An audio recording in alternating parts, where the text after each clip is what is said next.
El video 970 de la cadena de televisión venezolana Telesur ha tenido una amplia difusión en las redes sociales gracias al intenso activismo de los típicos grupos de estudiantes universitarios y de secundaria que divulgan las doctrinas de sus profesores. El núcleo de dicho video es la afirmación de que la imposición del uso de semillas certificadas es el resultado del Tratado de Libre Comercio con Estados Unidos. Lo dicen sin la menor vacilación. Una de las exigencias de Estados Unidos fue una ley que obligara a los campesinos colombianos a solo sembrar semillas certificadas. El gobierno de Colombia aceptó esa exigencia e inmediatamente el Instituto Colombiano Agropecuario, ICA, proclamó una resolución llamada 970. No obstante, en una entrevista la directora del Instituto Colombiano Agropecuario, Teresita Beltrán, explica que la norma fue anterior al TLC.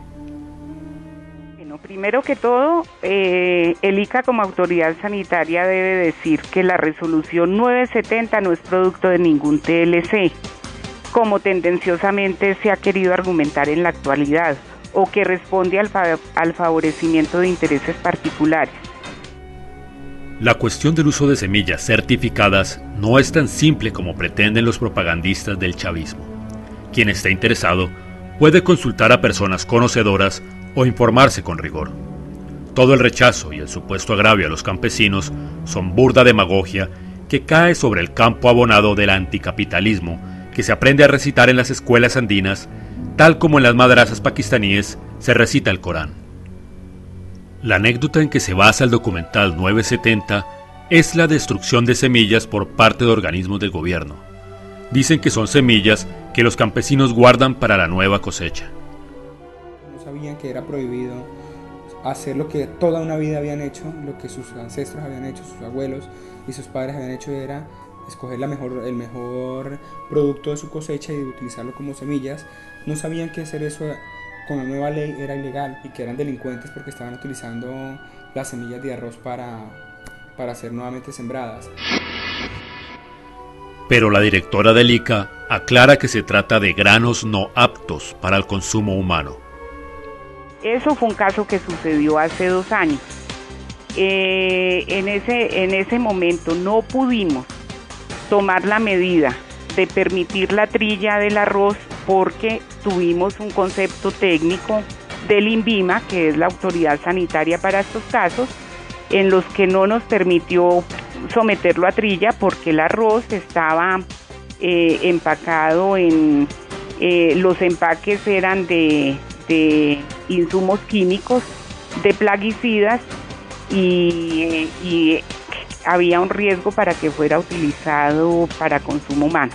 Por esa razón no permitimos la trilla y fue necesario hacer la disposición final que se hizo de este producto.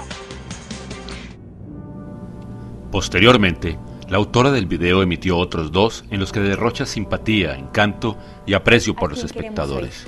Muchas gracias, se les quiere. Pero se olvida de responder a la directora del ICA, que dice que es falso que no se permita a los campesinos guardar una parte de sus semillas tal como lo venían haciendo. Las respuestas sobre los motivos por los que se destruyó la carga de arroz son burdas falacias. Tácitamente se admite que era mentira que fueran destruidas por no ser semillas certificadas. Y se dice que se llevó una prueba del arroz empacado en sacos que podrían contener materiales tóxicos a la Universidad Nacional.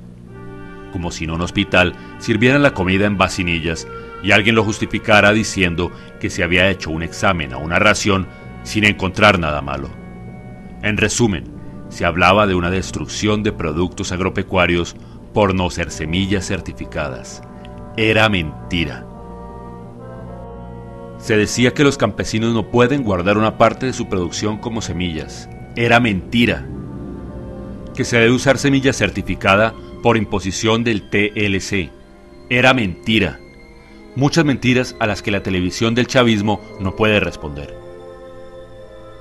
Conviene prestar atención a la realidad que hay detrás del paro, porque ese documental es otra prueba de que los terroristas intentan pescar en río revuelto, aprovechando un descontento muy justificado de la gente del campo. ¿Por qué se da esa crisis? porque el campo dejó de ser productivo debido a la sobrevaloración de la moneda colombiana, que interesa al gobierno para reducir la deuda externa y favorecer índices altos de consumo en las ciudades, obviamente de bienes importados como computadores, teléfonos celulares y demás, que serían mucho más caros si no hubiera tratado de libre comercio. Para demostrar que la demagogia de los comunistas contra esos tratados es pura propaganda, baste comparar los indicadores de producción agrícola entre Colombia y Perú, otro país que firmó un tratado de libre comercio con Estados Unidos. ¿Por qué el Perú sí crece a pesar de firmar los mismos tratados? La experiencia de la humanidad es clara. Todas las autarquías, todos los países en que se ha impuesto el proteccionismo comercial, terminan en la miseria. De lo que se trata es de competir aprovechando las ventajas locales, como han hecho los peruanos. La crisis de la producción nacional la explica Fernando Londoño en este artículo. Hemos venido jugando a la revaluación del peso, causada en parte por la minibonanza petrolera que dejó marchando el presidente Uribe, pero en su porción decisiva, fundada en la especulación de los capitales golondrina que han venido a Colombia para explotar nuestro patrimonio y nuestra idiotez, y por los ingresos malditos de la cocaína y del oro informal, el que manejan las FARC, así de simple.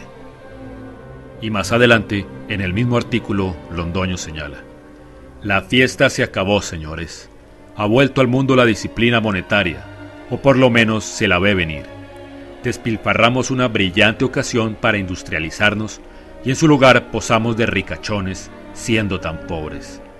Y eso es lo que le pasa al papero y al lechero, al empresario de cualquier cosa, al cafetero y al arrocero, que están quebrados. Y el que los quebró, el gobierno, dice que quiere ayudarlos. Los problemas actuales del campo tienen una explicación muy clara y debería alertar a los agricultores y a los demás colombianos sobre los planes de los asesinos de las FARC y sus agentes que intentan pescar en río revuelto. Los que siempre se han opuesto al Tratado de Libre Comercio son los mismos que persiguieron al ministro de Agricultura, Andrés Felipe Arias, por el programa Agroingreso Seguro. Los invitamos a estudiar de verdad lo que significó ese programa para el campo y a no dejarse manipular por la desinformación de los terroristas y los medios de comunicación que les hacen propaganda.